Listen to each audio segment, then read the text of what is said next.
Isang mapagpalang umaga po sa ating lahat.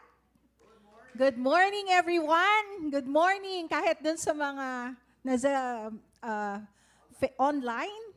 Magandang umaga sa inyo. Bago po ang lahat, ako ay nagpapasalamat sa Lord sa napakagandang worship. Even kanina, yung sa Sunday School, napakaganda pong tayong lahat ay nandito para makapakinig ng Sunday School. Napakagaganda po ng mga topics na dinediscuss dito. Hallelujah. Sige po, let's all bow down our heads in prayer. Heavenly Father, we thank you, Lord God. We welcome you, Holy Spirit, in this place. Salamat po dahil kanina pa lamang nandito ka na. Salamat po, Panginoon, dahil kayo ay mabuti, kayo ay makapangyarihan sa lahat. Kayo ang Diyos ng mga Diyos, kayo ang Hari ng mga Hari, at kayo sa umagang ito ang maitaas at mapapurihan lamang. Lord, itago niyo po ako sa inyong krus ng inyong banal na dugo ni Jesus, at walang sobra, walang labis, walang kulang.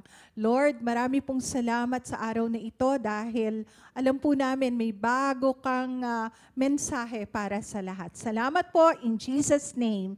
Amen. Handa na ba tayong makinig sa Word of God? Amen. Actually, ito ay lagi nating for the previous weeks, si Pastor Viboy, he shared about transformation. And today, I will be talking about transformed by His grace. I believe umiepekta na yung transformation kasi for how many days, how many weeks, no? Laging ito yung topic natin. Transformation. Hallelujah. Sige po.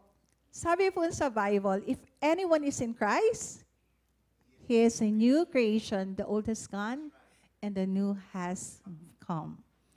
Okay? So, meron po akong i-share sa inyo dito. This is about the life of Paul. Kilala naman po natin si Saul. No? Okay. Dito po sa 1 Corinthians 15, you can open your Bible and read the resurrection of Christ. Ang title po niyan, The Resurrection of Christ. Pero, uusod tayo ng konti. Okay?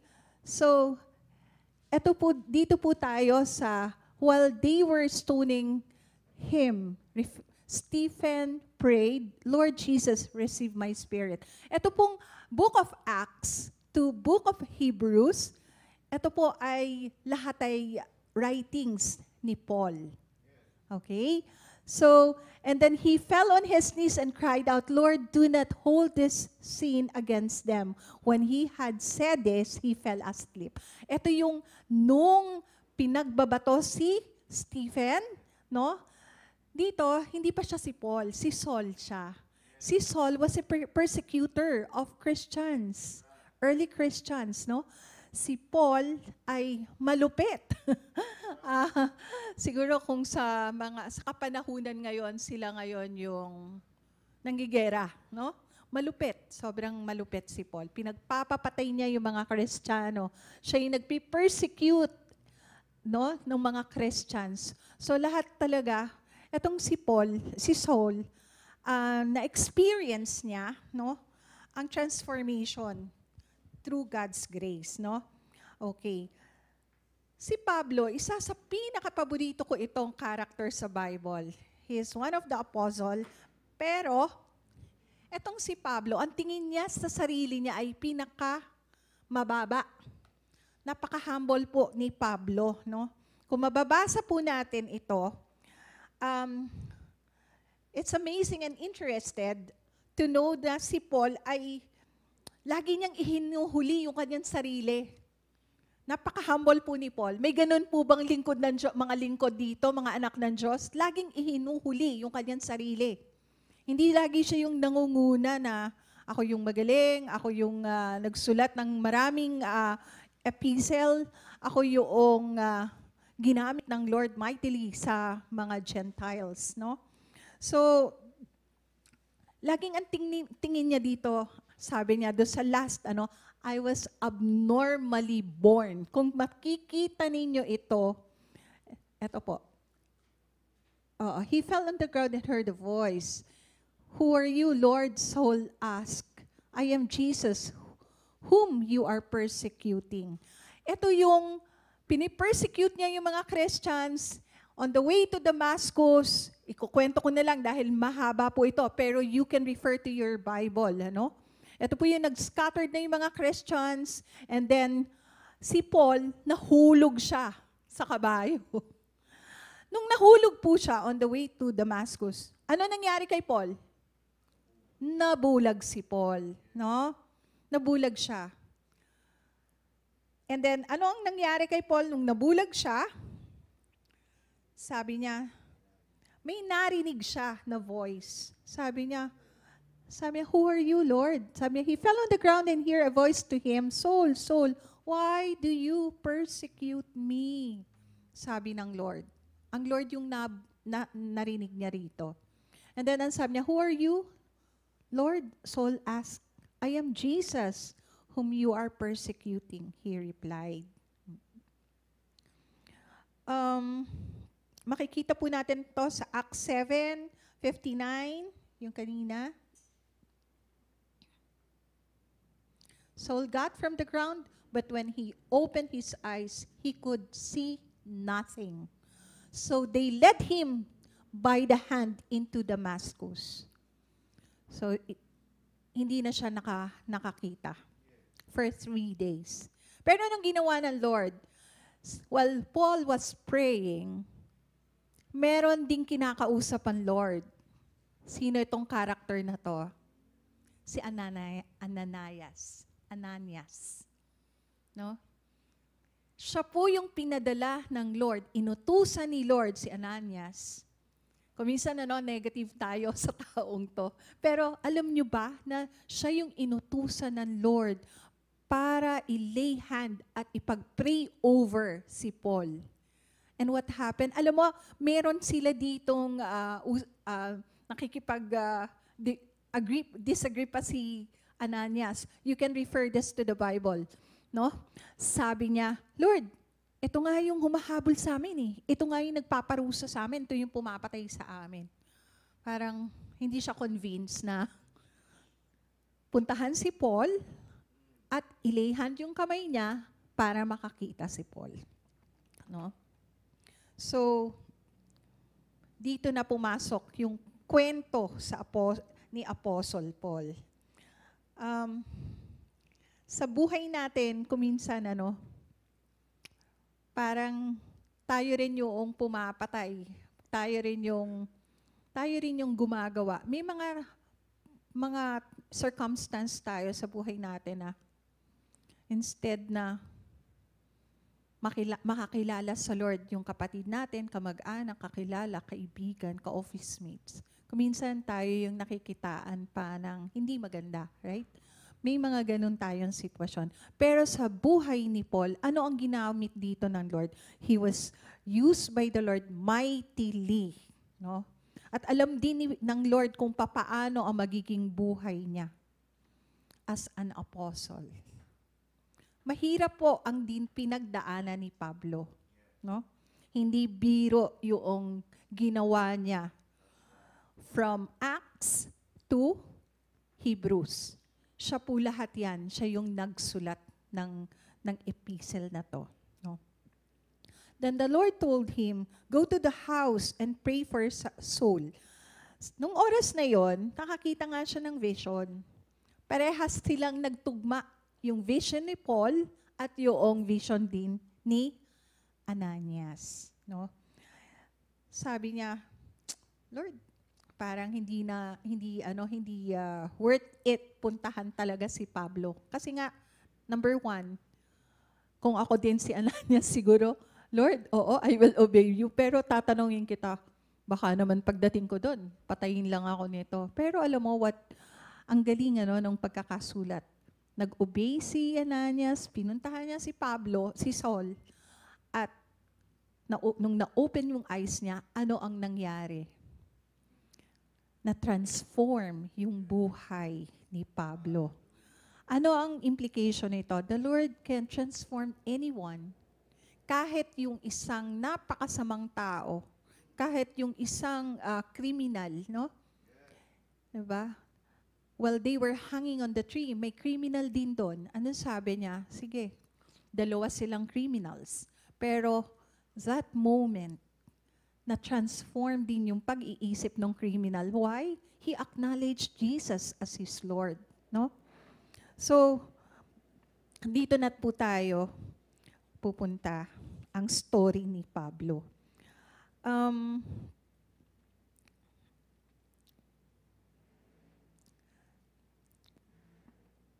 church planting po, napakadaming ginawa ni Pablo dito. Actually, siya yung ginamit ng Lord to plant churches.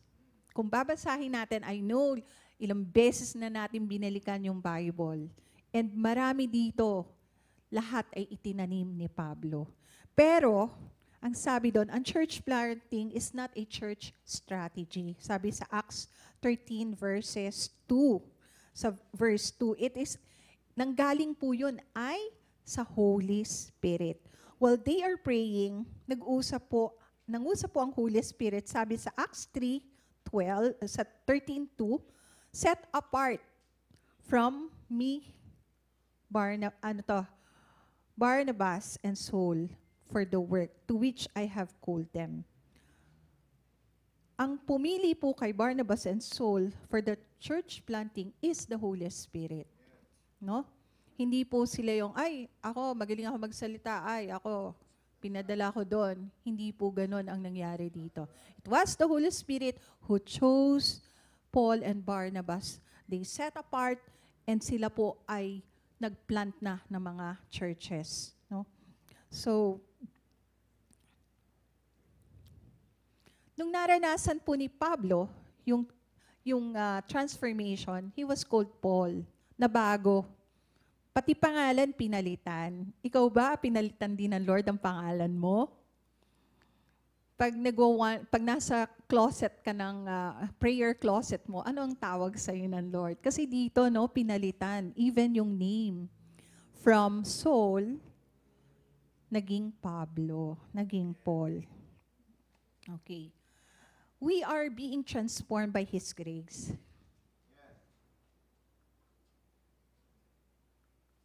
Ikwento ko na po ito, pero you can refer this to Acts 9:11. These are all text from Acts 9, no?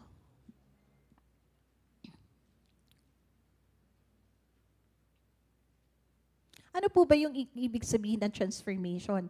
Transformation is a noun, a thorough or dramatic change in form of or appearance. Its landscapes has undergone a radical transformation, a change of the form or nature of a thing or person into a completely different one by natural and supernatural means. Okay? So, ano daw po ba ang real transformation? It starts with new life. No? May nakita ka bang nagbago na hindi tinanggap ang Panginoong Hesukristo? Pwede, pero hindi yun maglalas. May mga tao na, sige, magbabago ako for the sake of my health, for the sake of this. Yes, may mga ganon, pero hindi yun naglalas. Ito po kasi, therefore, if anyone is in Christ, the new creation has come, the old has gone, the new is here. So, bago. Pinalitan na. Yung dating luma, ginawang bago. Grabe, ang galing po ng ginawa ng Diyos sa atin. No? Na dating mataray, dating masama ang ugali, ng dating mapanlait, kaya niyang baguhin. Kaya niyang i-move into a new person. No? Meron ako ditong ikukwento sa inyo. Meron po akong friend na papunta sila, going to the movie house. with an office mate. Siyempre, office mate, no? Lalaki ito. Maganda naman yung babae, okay naman. Friend lang sila. Pero, pagdating doon sa movie house sa Robinson's Galleria, sa Robinson's Galleria, yung kasama niyang, ka-mutual friend niya, may asawa ang parehas. Yung ka-mutual friend niya, maghiwalay lang sila, magre-restroom. Alam mo ang nangyari? Praise and worship ito yung member ng praise and worship. You know what happened? Nung palabas na yung babae, hindi na siya maganda. Mukhang impactita na siya. True. It's a testimony of my friend. Office mate. Galing sa AIC Tower. Tumawid ng galeriya. Okay pa, kwentuhan. Siyempre, office mate Hindi mo naman masasabing pangit. Kasi magkasama kayo lagi, di ba? Pero the moment pala, nung time na yon nakakilala siya, tinanggap niya ang Lord. A week before, week after, he received the Lord as his Savior. Alam mo, sabi ko, saving grace yan ng Lord. Hindi siya ipapahamak ng Lord. Why? Doon pa lang, teka, bakit ganito tong lumabas sa CR, mukhang yung itsura niya, mukha talaga daw, ano yun? Mukhang limonita. True. Instead na mabango yung perfume, syempre, manunood ng movie, Alam mong naamoy niya? Sabi niya, parang hindi ito.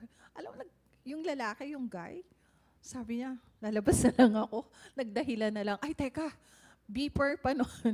May kliyente pala ako, babalik ako sa babalik ako sa office. So, may mga ganun, tumanggap ka sa Lord, pero kaya kang iiwas ng Lord. Bakit? May nabago.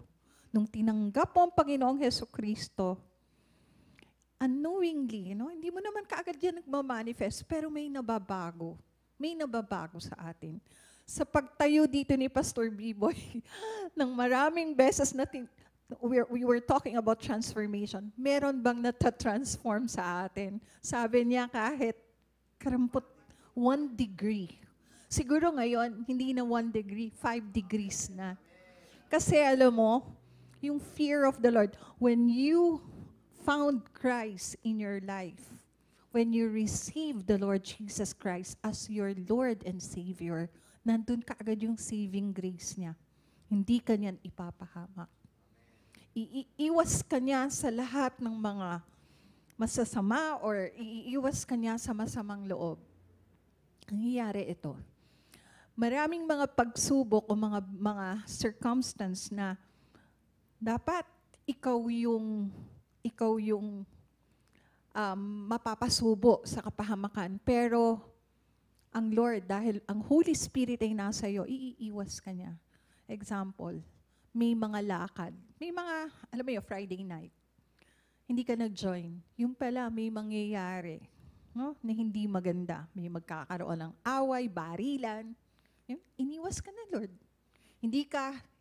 Nandun ka dapat sa lugar na yon. Siyempre, pag Friday night, maraming mga sa BGC, marami dyan, di ba? Pero may mga time din na may mga panahon na nagkakagulo, Yung kapanahunan namin, medyo uso pa noon ang disco. Pero ngayon, hindi na, pakape-kape na lang ang tao. Kaya alam mo, nabago yung norm ng mga tao. Coffee lover na lang sila. Unlike before, na uso pa rin yung, alam mo yon, merong mga live band. Pero ngayon, nakakatuwa, Sabi ko nga, I was in Makati the other day. Sabi ko, birthday ng office mate ko. Syempre, di nila ako doon. Sabi ko, parang hindi ko na kaya yung ganito. Sabi ko, mas okay pa yung rakrakan dati ng presents. Sabi ko nga, hindi ko talaga ma-enjoy ito. Hindi ko kaya. Alam mo yon, kaya lang ako pumunta kumain. Sabi ko, kumain ka lang. O sige, kumain ako, pero talagang hindi ko pala kaya. Pumunta ako dahil, syempre, yung boss, birthday, kaibigan. Pero, doon mo madidefine na hindi ka kaya nilang painumin, hindi ka nila kayang alam mo yon, yung mga kahit pumalakpak, kahit tumayo, parang sasabihin mo, Lord, i-cover mo ako ng iyong blood. Hindi pwede ito, no? Bakit ko sinasabi ito? Pag nakakilala ka sa Lord, iiwas ka niyan. Hindi ka pwedeng makisama sa mga ganyan. Do not be equally yoked with the unbeliever. Kasi ang unbeliever, lagi ka niya isasama sa kapahamakan. Huwag kang makikipagnegosyo sa hindi mo kabalahibo. One time, meron kaming kaibigan, nagnegosyo sila. Parehas sila sa mission. Nasa mission, nagsisending din. Pero iba yung sinisendan niya. So ito, Christian, no? Ito, Christian. Sa tingin mo ba, hindi kayo magkakagulo nun? Pag nagni-negotiate, friend kayo, best of friends kayo, pero iba yung pinaninindigan mo, iba yung pinanalalampalatayan mo. Kaya dito, again, therefore, if anyone is in Christ, ngayon ka lang tumanggap sa Panginoon, ako naniniwala, sinelyuhan ka niyan. Kung wholeheartedly na pinapasok mo siya sa puso mo, baka pinapasok lang sa nguso, pero do sa puso, wala. No? So, napakahalaga po ito, yung new life in Christ. Sabihin mo nga kapatid, new life in Christ. So, lahat tayo dito born again. Lahat tayo nakakakilala sa Lord. Alam niyo ba, nung bago akong Kristiyano, actually hindi pa ako Kristiyano, napa-attend ako ng Prophetic Institute, hindi talaga ako born again. Ang laman ng bag ko, novena. Ang laman ng bag ko, rosary. Ang laman ng mga stampita, nandun lahat. Tapos, nung nag-altar call, sabi, isurrender mo, isuko mo yan. Oy, galing sa room to, mahal nito. Sa nanay ko to eh. Wag, sa nanay ko to. Binigay ito ng ano ko. Parang ayoko talaga. Parang struggling. Kasi dinala nila ako doon, hindi naman talaga ako Christian. Napasama lang ako. Alam mo, that moment, kinausap ako ng Lord, isurrender ko yan, isuko ko yan. So, sino ko? Kahit alam kong mahal yon, may mga mahal pa nga na galing Ungpin eh. Siyempre, galing Ungpin. Aba, magaganda yung mga porcelas, mahal yun. Mahal yun nung time na yun. Pero alam mo, sabi ko, if anyone is in crisis, wala, pinutol, ginupit. Sabi ko, 5,000 yan, mahal yan. Kasi ang dami talaga. Pero if anyone is in Christ, you're a new creation, hindi ka na magsusuot nun. Nananalig ka ay sa Diyos, hindi ka na nananalig ay doon sa mga ganong bagay. Okay? Eto, sabi niya, Titus 3:5, He saved us not because of righteous things we had done, but because of His mercy. He saved us through the washing of rebirth and renewal by the Holy Spirit. No? Pag ang Holy Spirit ang nangusap, hindi ka pwedeng magsabing, teka lang, wag muna. Kasi talagang, nung mga time na yon, talagang parang uugahin ka ng Holy Spirit. Ganun ang move ng Holy Spirit. Yung parang, talagang matatakot ka. Yung fear of the Lord, real talaga. Pag hindi mo binigay yung parang, talagang mangangatog ka. So, sige, alis na lang yan. Isuko ko na. Isuko mo na. So, kuminsan na, may kanta pa noon, I surrender all. Sabi ko, parang, surrender sa. Parang gusto ko lang, yun lang gusto kong isurrender. Pero sabi ng Lord, you surrender all. Pag kinausap ka ng Lord ng, you surrender that, isurrender mo yan. Kahit mahal na mahal mo yan. No? Kung hindi naman yan ang kalooban sa'yo ng Lord, hindi talaga. Ibibigay mo. Let's learn how to obey the Lord wholeheartedly, sa puso. Hindi yung pag may nakakita lang na, si pastor nandyan, teka, eto muna ako, paplastikin ko. Hindi talaga pwede yun kasi magmamanifest talaga. No? So, sabi dito, He saved us not because of righteous thing we had done, but because of His mercy. Dahil ito ay sa mayamang pag-awa ng Diyos sa atin. We cannot boast na tayo ay marunong magaling. No? Katulad ni Pablo, hindi niya pinagmalaki na sa lahat ng apostle, laging siya yung least. Lagi siya yung laging humble si Pablo. Bakit? Kasi alam niya yung ginawa rin niya, di ba, sa mga Christians. I believe, siguro, nararamdaman pa rin niya yun. Dati ako, ganito, persecutor ako. Lagi akong naging masama ako. Pero alam mo, yung humility ni Pablo, I admire him for being humble. Okay? He transformed us through the washing and renewal of the Holy Spirit. For I am not, Romans 1:16, for I am not ashamed of the gospel because it is the power of God that brings salvation to everyone who believes.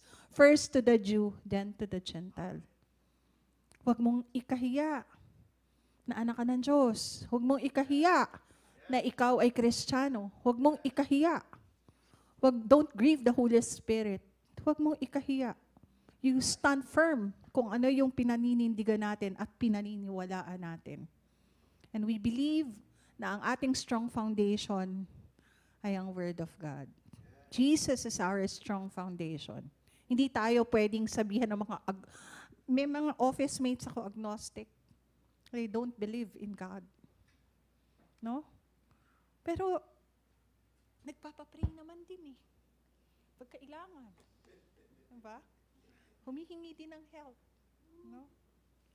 May mga friends akong agnostic. Pero pag may kailangan tulong, magpa-pray ka dun. Kristiyano yun. Sabi ko, bago ipag-pray, tanggapin muna si Jesus as your Lord and Savior para maging effective yung prayer. So, let's not ashamed of the gospel.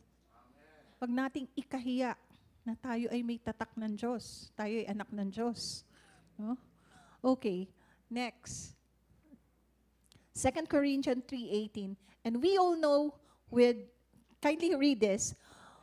And we all who are unveiled faces contemplate the Lord's glory are being transformed into His image with ever increasing glory, which comes from the Lord who is the Spirit. Ito yung madalas na sinasabi ni Pastor na from glory to glory. No? Kung ngayon may glory ka na, paramihin pa natin, palakihin pa natin yung glory ng Diyos sa atin. Okay. Philippians 1:6, being confident of this, that He who began a good work in you will carry it on to completion until the day of Christ Jesus. Nang dahil sa mga circumstances, minsan sasabihin natin, nakakapagod ang buhay ng Kristiyano. Dati may kanta, ang buhay ng Kristiyano ay masayang tunay. Pero dumating din ako sa parang nakakapagod. No? Talagang may mga moments na ganon. Pero, magpapa-refine ka ulit sa Lord. Magpapaapoy kang muli sa banal na Espiritu. Hindi tao ang makakapagpaapoy sa iyo, kapatid. Ang makakapagpaapoy sa iyo ay ang banal na Espiritu. He can refine us again. He can purify us again na maging malinis na vessel for His glory. So kapatid, kung nararamdaman mo yon, no? Pag sinabi mo sa Lord, Lord, parang ayaw ko na, naku, baka patulan ka na, Lord, kunin ka. Kaya mag-ingat tayo. So, lalo na, especially when we talk to the Lord. Minsan, nabibitaw na, Lord, ayoko na, pagod na ako. Don't ever do that. Baka patulan tayo ng Lord.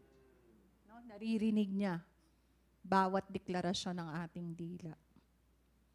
So, maging maingat po tayo sa ating puso, sa ating isip, sa ating dila.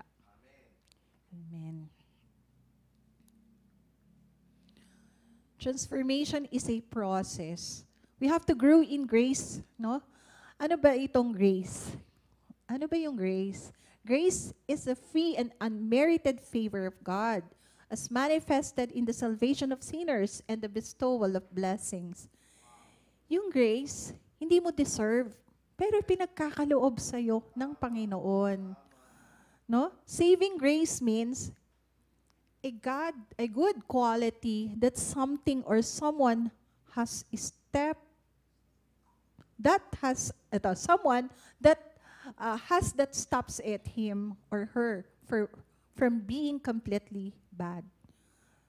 Kanina na ikwento ko yung office mate ko before na syempre, doon naman nag-i-start yan eh. Friendship, pero pag married ka, medyo maging maingat sa ganun. No? Pero anong nangyari? Saving grace ng Lord yun. Hindi siya pinahintulutan na matrap doon sa temptation. Kung minsan, may mga grace ang Lord na, saving grace tayo, di ba? Saving grace to, lalo na kami sa sales.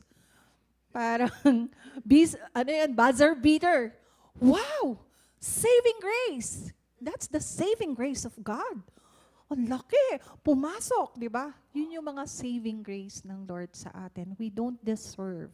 Kung minsan, wala ka nang aasahan, pero sa huling oras, meron. Dahil nandun ang saving grace ng Diyos para sa atin. Okay. Sustaining grace. Ano ba yung sustaining grace? It is the power to keep on going when you feel like giving up. No? It's the power to do the right thing when you don't feel like doing the right thing. No? Example, no? For the sake of Christ, then I am content with weaknesses. Ito yung when I am weak, I am strong. No? Dito ko yun nakuha na ano ba yung sustaining grace ng Lord? Na parang kung noon ako'y mahina, nung ako ay vulnerable, mahina, nung ako ay pwedeng matempt, pwedeng hindi, pwede kong gawin yung tama, or pwede kong gawin yung bad thing. Pero nandun lagi yung sinusustain tayo ng Panginoon.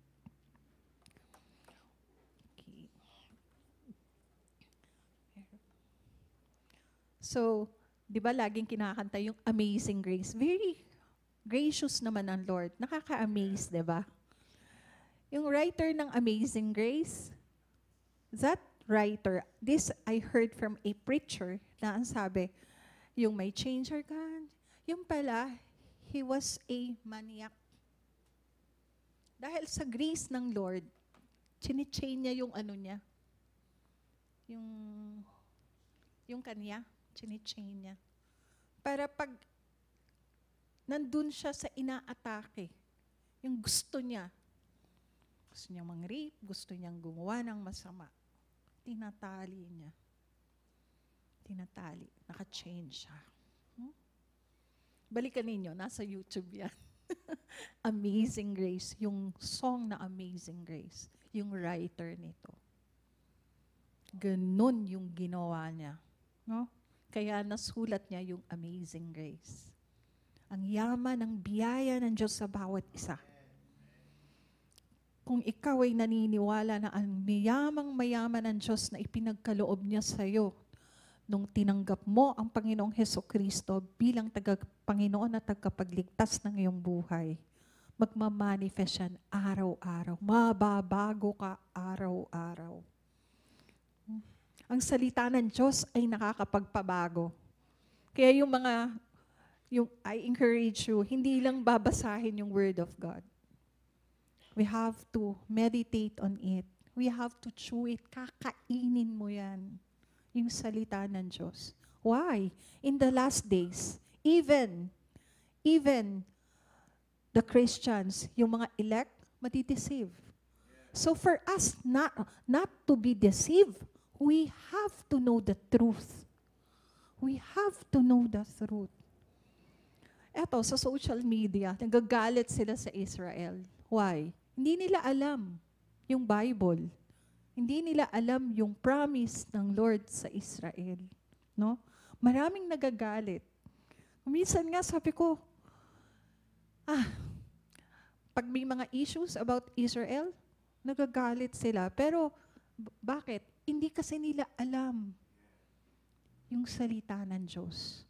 Tayong mga nakakaalam ng salita ng Diyos, we will stand for Israel. Alam natin eh. No? Paano doon sa mga hindi nakakakilala sa Lord? Kahit nga nakakakilala sa Lord, na-divide nga yan eh. Dahil they side on their opponents. Why? Hindi na-instill sa mindset, sa mind, sa thought ng mga Kristiyano about Israel. Okay? So, agents of transformation, our goal is to be Christ-like. Sabihin mo sa katabi mo, maging Christ-like ka. Maging Christ-like ka, no? So, ano yung nakakapagpabago? Word of God. 2 Timothy verse 3, no? Verses 16 to 17. Kindly read. All scriptures is given by inspiration of God and is profitable for doctrine, for reproof, or for correction, for instruction in righteousness, that the man of God may be perfect, thoroughly furnished unto all good works. No? Yung salita po ng Diyos, no? Ito ay ipinigkaloob sa atin to inspire us. Hindi para tayo ay takutin, hindi para tayo ay mamali ang pag-iisip. Ito to inspire us. Marami pong nagbe-benefit, halos lahat po nagbe-benefit sa Word of God. Kahit nga hindi Christians, they refer to Bible pag may mga needs sila. Some people na nakikilala ko, hindi naman talaga sila Christian, pero pag sila ay mayroong pagdidesisyonan, alam mo yon, kukuha sila ng Bible, ibubukas nila yung Bible, titingnan nila, oh, ito yun. Imagine that. Non-Christian yun. Tayo pa kaya na alam natin yung Word of God. Ginagamit po ng Diyos ang kanyang salita para tayo to inspire, no? For correction. Kaya kung kayo'y nare-rebuke ng leaders, nare-rebuke kayo ni pastor or nare-rebuke kayo ng elders or whoever, kahit sa office or wherever, pa-correct po tayo pag may mali tayo. Kasi pag tayo po ay sumusunod dun sa tama, hindi natin, ganansya po natin yon. Gain, it's our gain on our part. Okay. Ephesians 3:17, so that Christ may dwell in your hearts through faith. And I pray that you being rooted and established in love. This is Ephesians 3:17. Na sa puso natin magdudwell, nandun yung kaharian, paghahari ng Diyos. No? Paulit-ulit yung tinuturo sa atin, siguro talaga, hindi lang 1, 2, 3, 4, 5, siguro lalawak talaga. We will go out na we are transformed from glory to glory. Okay. So, another word of God, Psalm 19:9. The fear of the Lord is pure and enduring forever. No? Yung salita ng Diyos, walang bahid yan. Laging sakto, laging tama. No? Mga tao, kayang tinitwist yung Word of God, kung minsan ginagamit. May mga kakilala nga ako, si Solomon nga, ang daming chicks niyan. Sabi ko, hoy, huwag mo ginagamit si Solomon. Kasi, si Solomon nga, hindi nga nakali sa isa yan. Dalawa, ang dami. Huwag mo ginagamit ang Word of God sa ganyan. No? Hindi pwede yun. Pambihira. Okay. Psalm 19:11. By them you are servant. Your servant is warned, and keeping them, there is a great reward. Pag tayo sumunod sa Diyos, sa Word of God, may reward. Wala namang sumunod na natalo. Or wala naman sumunod sa Diyos na nalugi. No? Meron ba dito na sumunod ka sa Diyos, napahama ka? Walang ganun. Walang ganun. Kapatid, pag subukan mo pa na lalong sundin ng Diyos, yung salita niya, yung laging makipagniig ka sa Kanya, sa presensya niya, hindi ka mapapahamak. Walang napahamak na sumunod sa Diyos. Walang nalugi na sumunod sa Diyos. Okay? Joshua, kanina na-mention to, Joshua 1 verses 8 and 9. Keep this book of the law always on your lips. Pakibasa nga po. Meditate on it day and night, so that you may be careful to do everything written in it. Then you will be prosperous and successful. Have I not commanded you? Be strong and courageous. Do not be afraid. Do not be discouraged. For the Lord your God will be with you wherever you go. This is one of my favorite laws. Walang napahamak. No? Okay. Ito, sa Nehemiah, agents of transformation is the Holy Spirit. No? Word of God yung isa, ngayon Holy Spirit. Bakit si Holy Spirit? Pag binasa natin yung Nehemiah 8:9, yan yung maghapon silang nag-iyakan. Yan yung story niyan, kung babasahin natin. Bakit? Pero mayroong isang comfort niya ng Lord. Diba? For the joy of the Lord is your strength. Yun yung mga Nehemiah, messages ni Nehemiah. Kinomfort sila ng Lord. Pero whole day sila, no? Sa assembly na nag-iiyakan. Nag-iiyakan. Pero yun ang conviction ng Holy Spirit sa kanyang mga tao eh. Kino-convict yung heart ng kanyang ng mga tao, no? Next, Acts 2:37. When the people heard this, they were cut to the heart and said to Peter and other apostles, "Brothers, what shall we do?" Ito yung sa Acts, balikan din natin yan. Ito yung about Peter, kinonvict sila ng banal na spirito. Ayun yung move ng Holy Spirit. Titus 2:11-12, for the grace of God has appeared that offers salvation to all people. Saan daw in-offer? Sa lahat. No? Hindi naman choosy na, sila lang yung in-offer yung salvation. No, kami lang yung maliligtas. Diba? May naririnig ka bang ganun? Hindi. In-offer sa lahat naman talaga yung salvation. It teaches us to say no to ungodliness and worldly passions and to live self-controlled, upright, and godly lives in this present age. In this present age, for us to be godly, righteous, and holy, kailangan talaga yung salita ng Diyos, yung Holy Spirit na nasa sayo. Lagi mo yung kakausapin. Lagi mo yan. Kasi He is with you. He dwells in you. So lagi mong ikukonsulta ang banal na Espiritu. Lord, tama po ba ito? Lord, ito po ba yung nais mo? Kaming mga nasa real estate, hindi na kami ngayon yung pupunta sa ibang client or ano, lahat na ads, no? Social media ads. Minsan sasabihin nila, kasi dapat alam mo yan, yung algorithm. Alam nyo ba na kahit social media, technology, kayang pasukin ng Lord? Kayang pasukin ng Lord. Akala mo yung hindi kagandahang ads or hindi parang sa tingin mo hindi maganda. Pero pag pinag-pray mo sa Lord na this ads na ilo-launch will be effective, Lord, alam mo, meron talagang tamang tao na mag-i-inquire. Kaya ako naniniwala, kahit pa yan, technology, kaya yang pasukin ng Lord. Hindi limitado ang Lord sa tao lang. Kahit sa napakahusay pa, kayang pasukin niya yan. No? Kaya kung minsan, parang wala nang pag-asa yan. May pag-asa sa Panginoon. No? Yun ngang 95.5 na 5% to live, nabubuhay pa. No? Yung mga nasa hospital, dinideclare, that's 95.5. Iuwi nyo na yan. Nabubuhay pa. Kaya pang buhayin ng Lord. No?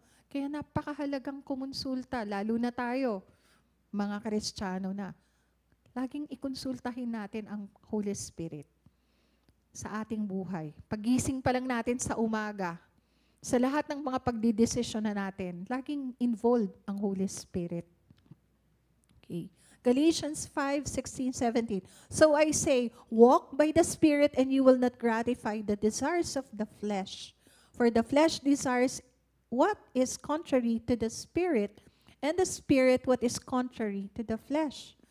They are in conflict with each other so that you are not to do whatever you want. Yung flesh talaga, no? Yung laman. Taliwas lagi yan sa spirito. Gusto mong maging mabait pero di mo magawa. Bakit? Kasi may controlling nga Nandun nga yung flesh. No? Gusto kong magbago pero hindi ko talaga kayang magbago. Bakit? Bakit kaya? Kasi may controlling, yung flesh, naglalaban yung flesh and yung spirito ng Diyos. Kaya mag-yield lang tayo sa spirito ng Diyos.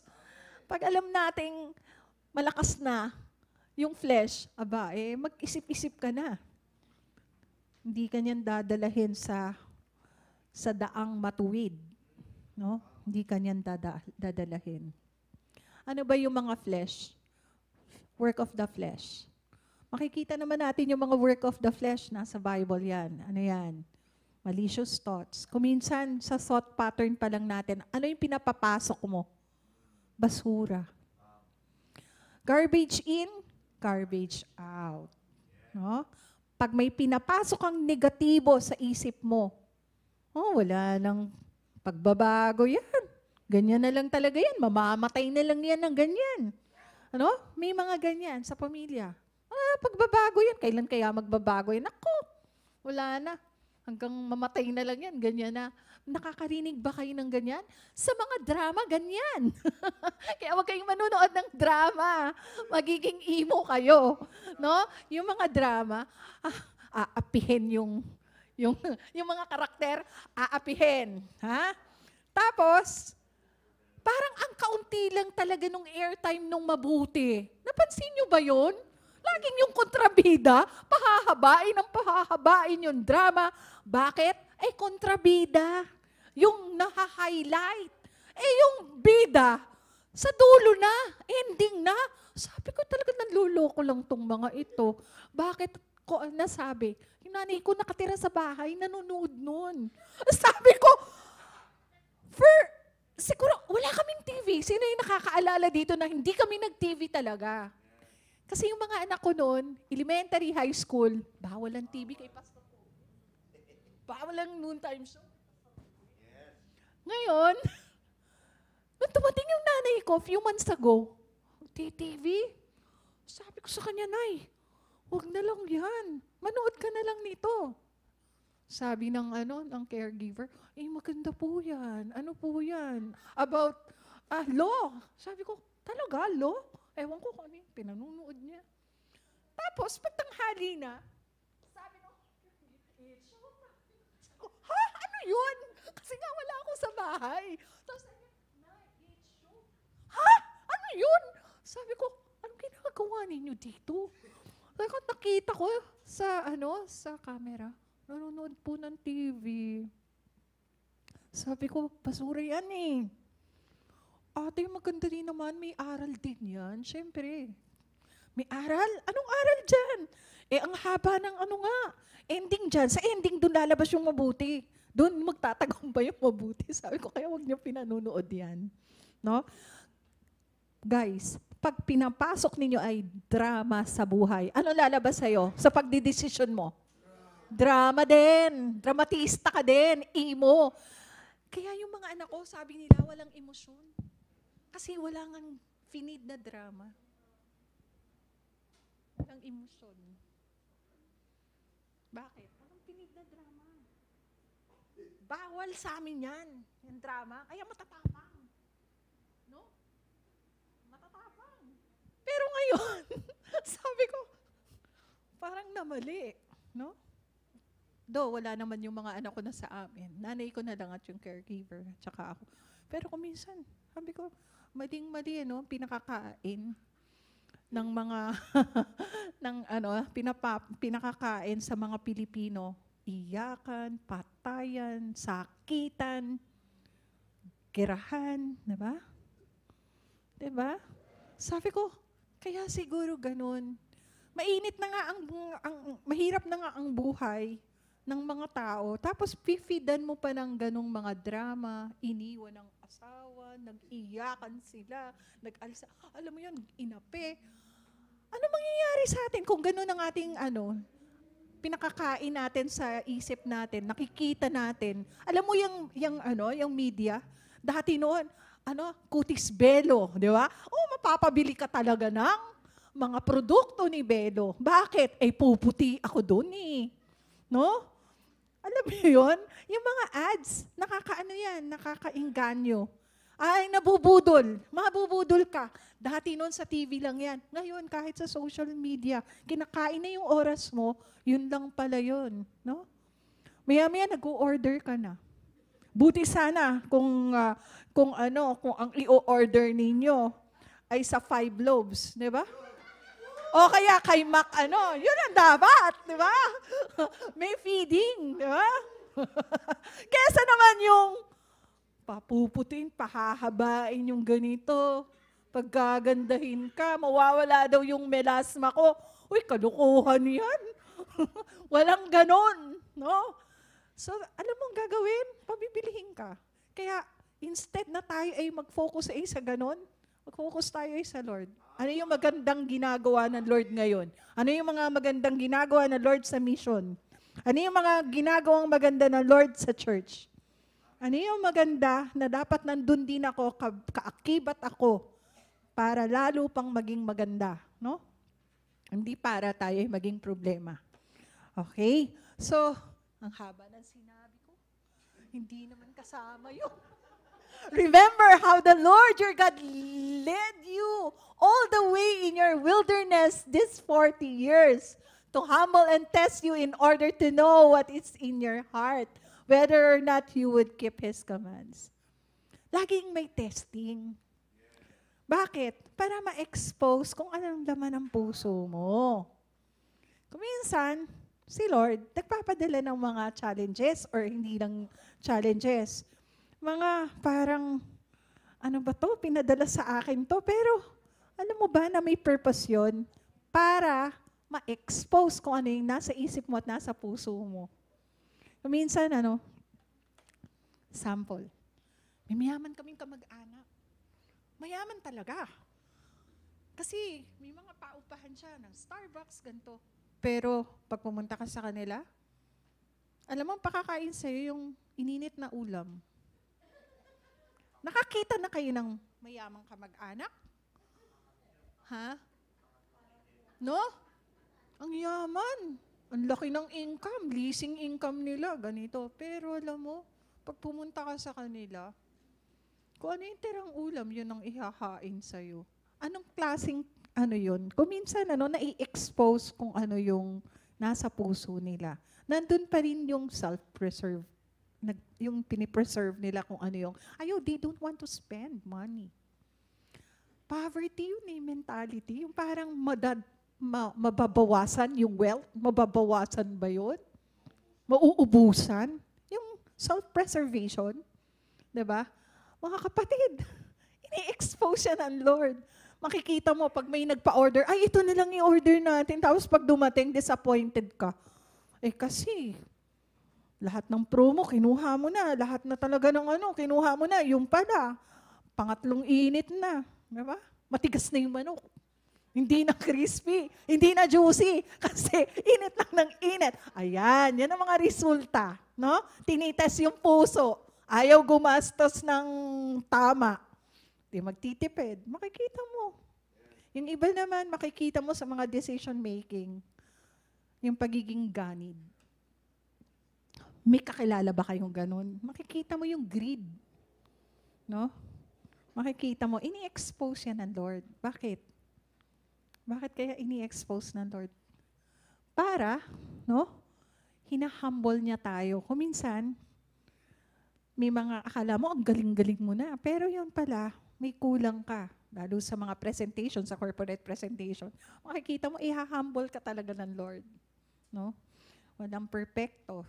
Pero kung minsan, ginagamit yan ng Lord para maging humble tayo. Okay, to be transformed, we need to surrender. Matatapos na po ako.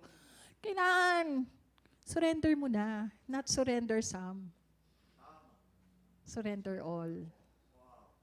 Wag naman yung surrender some lang. Ito lang, masakit na Lord, pag ito isusurrender ko pa. Tama na Lord yan. Wag ganun. Let's surrender all to God. No? To be transformed, we need to be humble. No? Katulad ni Pablo, napaka-humble. No?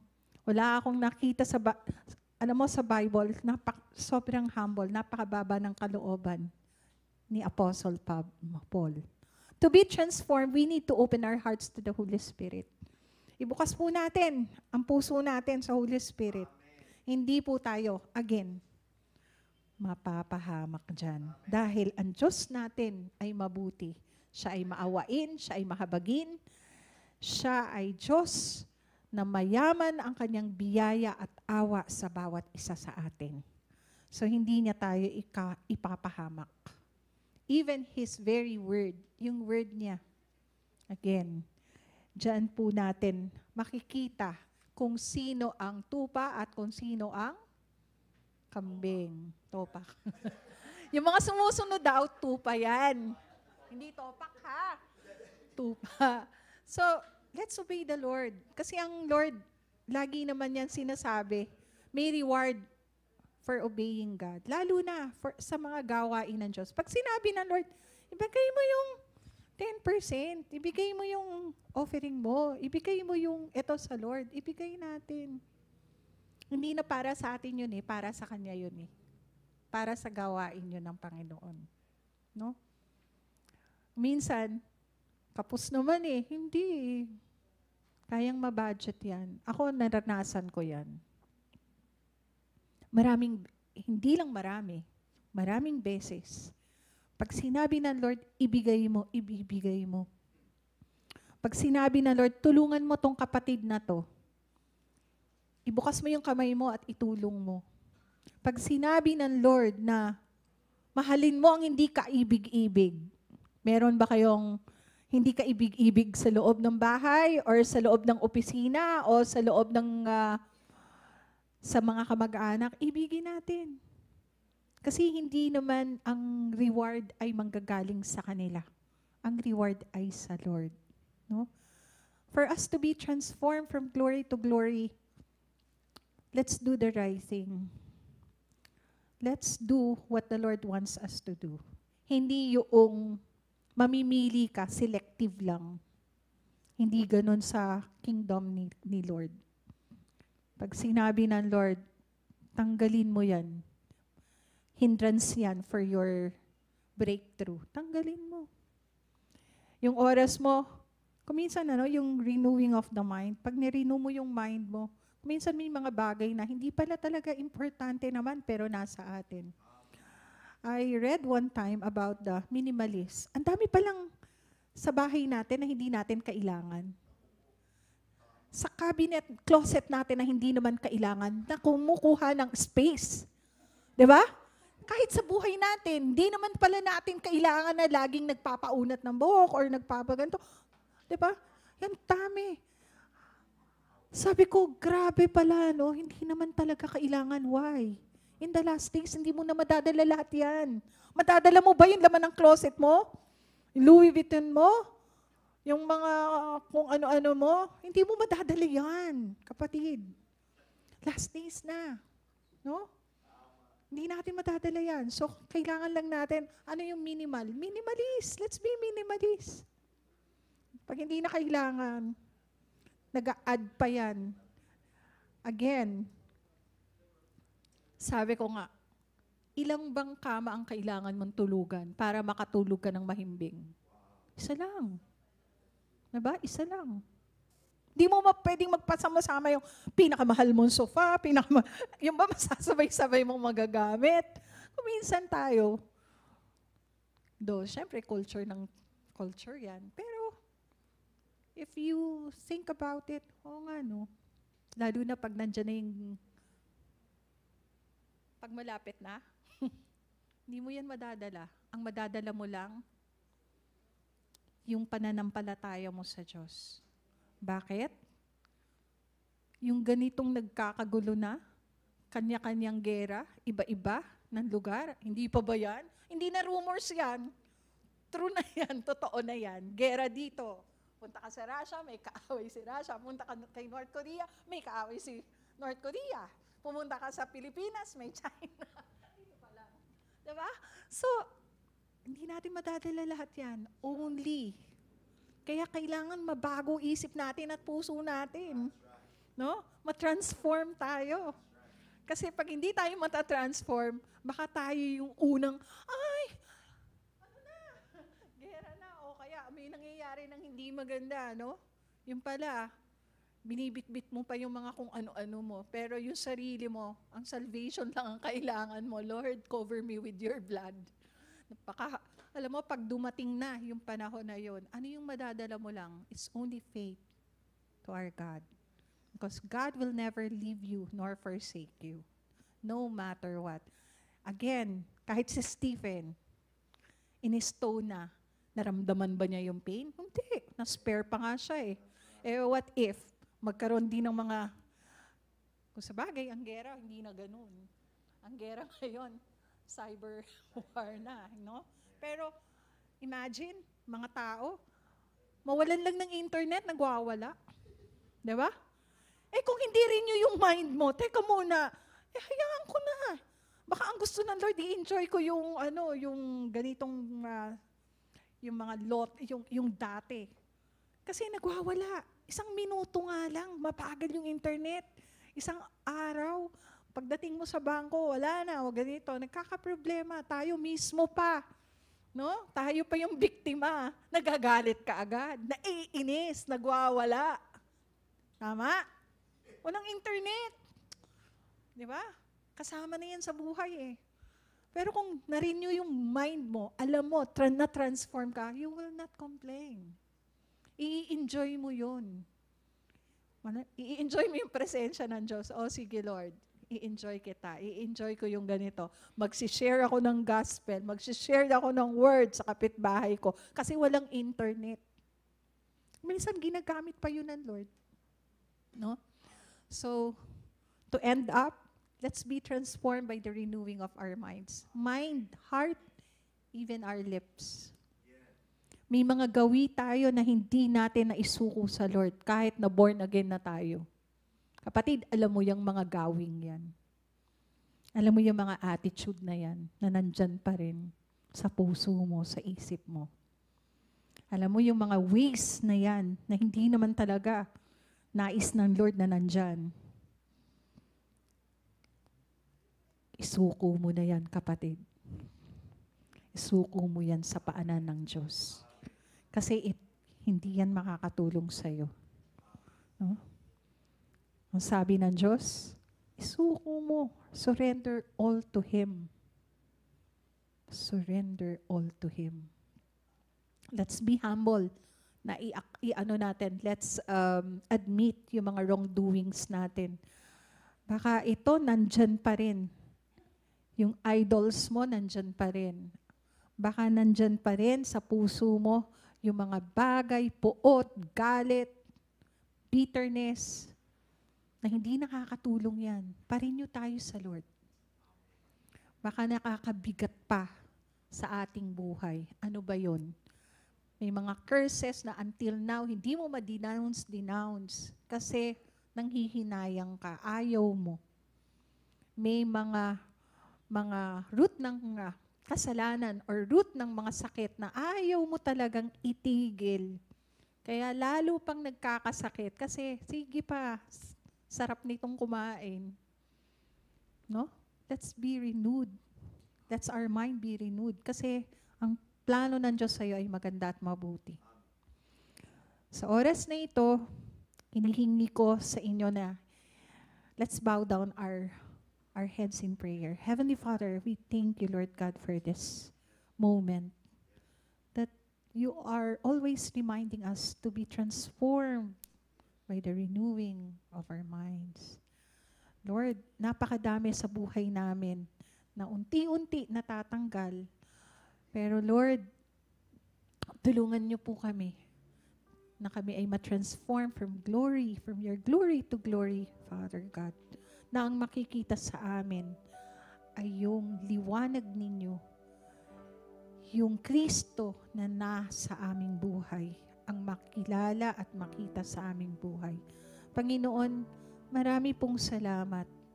Sa araw na ito, Panginoon, anuman yung nais mong hubarin namin, Lord, hinuhubad po namin ito for your glory. Salamat po. In Jesus' name, amen.